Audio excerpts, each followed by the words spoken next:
Puji Tuhan, Shalom, selamat pagi Bapak Ibu Saudara yang diberkati oleh Tuhan. Pada pagi hari ini kita akan sama-sama mendengarkan renungan kebenaran firman Tuhan yang saya ambil di dalam 1 Tesalonika 5 ayatnya yang ke-18. Ini merupakan ayat yang sudah menjadi hafalan kita ya Bapak Ibu Saudara. Firman Tuhan mengatakan, mengucap syukurlah dalam segala hal, sebab itulah yang dikehendaki Allah di dalam Kristus Yesus bagi kamu. Puji Tuhan. Kalimat terima kasih Tuhan merupakan kalimat yang singkat, tetapi mengucapkan terima kasih atau bersyukur kepada Tuhan Yesus tidak semudah kalimat tersebut. Karena apa? Karena kadang kita mau mengucap syukur itu tergantung bagaimana keadaan dan kondisi yang sedang kita alami saat ini. Di saat keadaan kita baik-baik saja, semua seperti yang diharapkan, apalagi perekonomian kita dan pekerjaan sedang maju atau meningkat, maka mengucap syukur kepada Tuhan Yesus dan mengatakan Tuhan Yesus baik menjadi hal yang sangat mudah untuk kita ucapkan. Tetapi sebaliknya, jika keadaan kita jauh dari apa yang kita harapkan, apalagi kita sedang dalam keadaan sakit, perekonomian lagi turun, usaha mengalami kerugian, dan malapetaka sedang terjadi dalam bisnis usaha kita, maka mengucap syukur akan menjadi suatu hal yang sangat berat untuk kita ucapkan kepada Tuhan Yesus. Malahan kalau kita merasa kita rajin beribadah, kita rajin berdoa, namun masih banyak masalah dan pergumulan dan segala sesuatunya belum seperti yang kita harapkan, kita bukan hanya tidak mau untuk mengucap syukur, tetapi kita malah menuntut dan menyalahkan Tuhan atas kondisi yang kita alami. Saat yang terbaik mengucap syukur kepada Tuhan Yesus bukan saja ketika kita menerima berkat Tuhan. Sebaliknya, saat segala sesuatu ada di luar pemikiran kita, kondisi masih terpuruk, usaha gagal, musibah datang dalam bisnis dan keluarga kita, maka saat itulah adalah saat yang terbaik untuk kita mengucap syukur kepada Tuhan Yesus, walaupun mungkin sulit mengucapkannya. Mengapa demikian? Karena kita yakin kita sebagai orang percaya ada mujizat dan kuasa di balik ucapan syukur kepada Tuhan Yesus. Kita bisa lihat ada contoh dalam Alkitab di dalam Yohanes 11 ayatnya yang pertama sampai yang ke-44. Di situ menceritakan tentang kisah kebangkitan Lazarus. Yesus berkata, "Aku mengucap syukur kepadamu karena engkau telah mendengarkan aku." Itu di ayatnya yang ke-41.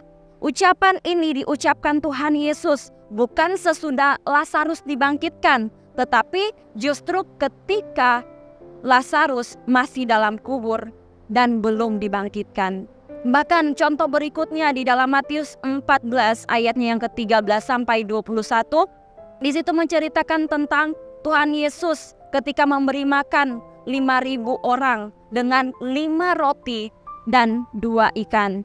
Di situ Yesus terlebih dahulu mengucap syukur sebelum mujizat pelipat gandaan terjadi.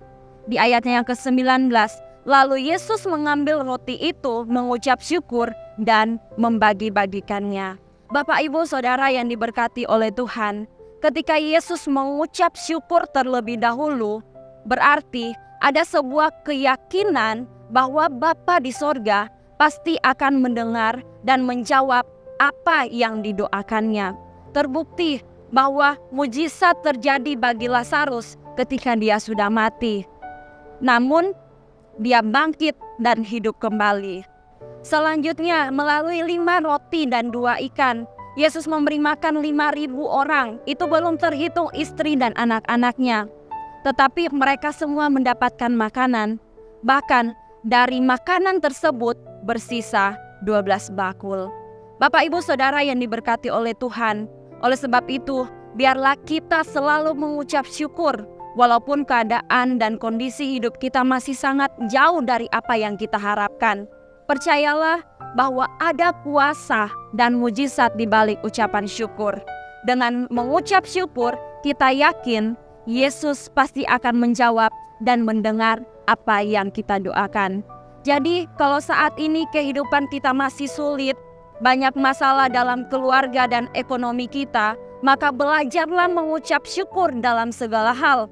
Maka kita akan melihat kuasa dan campur tangan Tuhan terjadi dalam hidup kita, baik dalam keluarga, bisnis, pendidikan, usaha, dan lain sebagainya. Puji Tuhan, tetap selalu mengucap syukur dalam setiap kehidupan kita, apapun keadaan kita. Puji Tuhan, demikian firman Tuhan yang dapat saya sampaikan pada pagi hari ini. Mari kita berdoa. Terima kasih Tuhan, kami bersyukur lewat firman-Mu pada saat ini mengajarkan dalam hidup kami.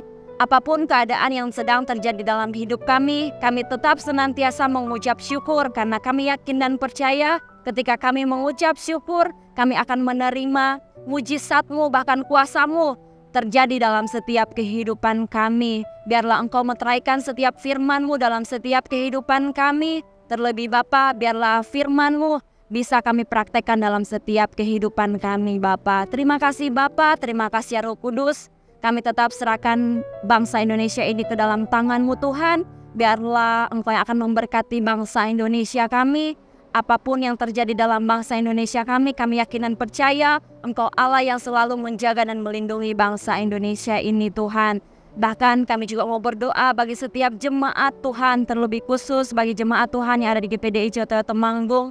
Dimanapun mereka berada, Tuhan juga memberkati setiap kehidupan mereka. Apapun yang menjadi usaha, mata pencarian yang mereka kerjakan, kiranya juga Engkau akan memberkati. Terlebih, biarlah kasih karunia-Mu tetap selalu menyertai dan melingkupi setiap mereka ya Bapa. Terima kasih Bapa, bahkan kehidupan kami di sepanjang hari ini, kami tetap serahkan ke dalam tangan-Mu.